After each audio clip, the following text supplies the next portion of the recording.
সবর বাংলা জানেন তো কি? ধৈর্য। ধৈর্য এমন একটা গাছ যে গাছের চারিদিকে কাটা, কিন্তু ফলটা মিষ্টি সুস্বাদু। ওই সুস্বাদু ফল খেতে হলে এই কাটাগুলো সহ্য করতে হবে। ধৈর্য।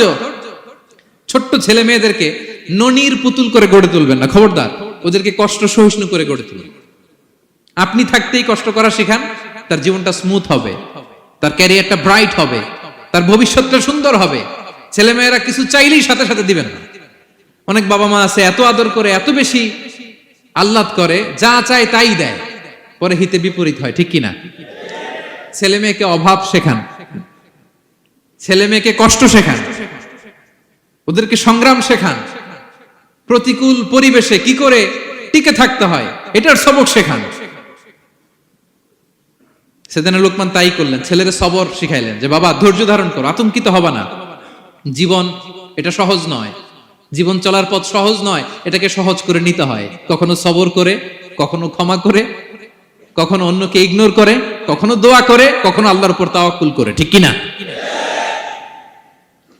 ছেলে মেয়েকে আদর করে বোঝাবেন, বাবা এখন তুমি বাবার হোটেলে খাও, মায়ের হোটেলে ঘুমাও। সারা জীবন এমন চলবে না, দুনিয়াটা বড্ড কঠিন, এখানে কেউ কাউরে জায়গা করে দেয় না, নিজের জায়গা নিজেরই করে নিতে হয়, ঠিক কিনা? ছোটবেলা থেকেই তাকে দৃঢ় মনোবলের করে তুলতে হবে যে বাবা দুনিয়াটা এত সহজ নয়, এটা সহজ করে নিতে হয়। This is the life hacks. এই লাইফ হ্যাক গুলো আপনি শেখাবেন, লাইফ লেসন গুলো শিখাবেন। ধৈর্য ধরো, সৎ কাজের আদেশ দাও, মন্দ কাজের নিষেধ করো।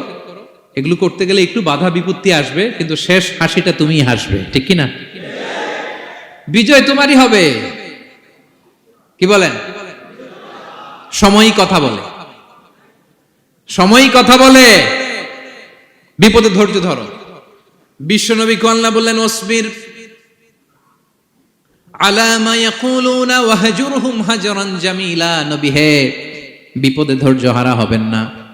ভালো সময় সামনে আসছে, মক্কায় আপনারে কষ্ট দেয়, গণক বলে, জাদুকর বলে, পাগল বলে, মদিনাতে বিজয় আপনারই হবে, ঠিক কিনা?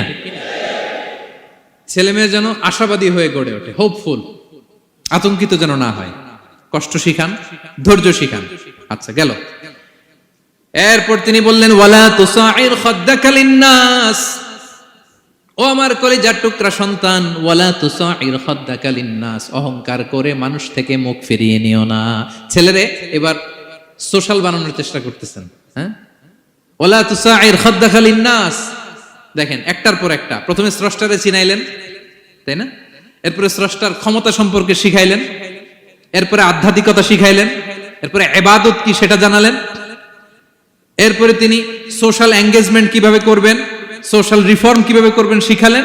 এবার মানুষের সাথে কিভাবে মিশতে হয় সেটা শিখাচ্ছেন।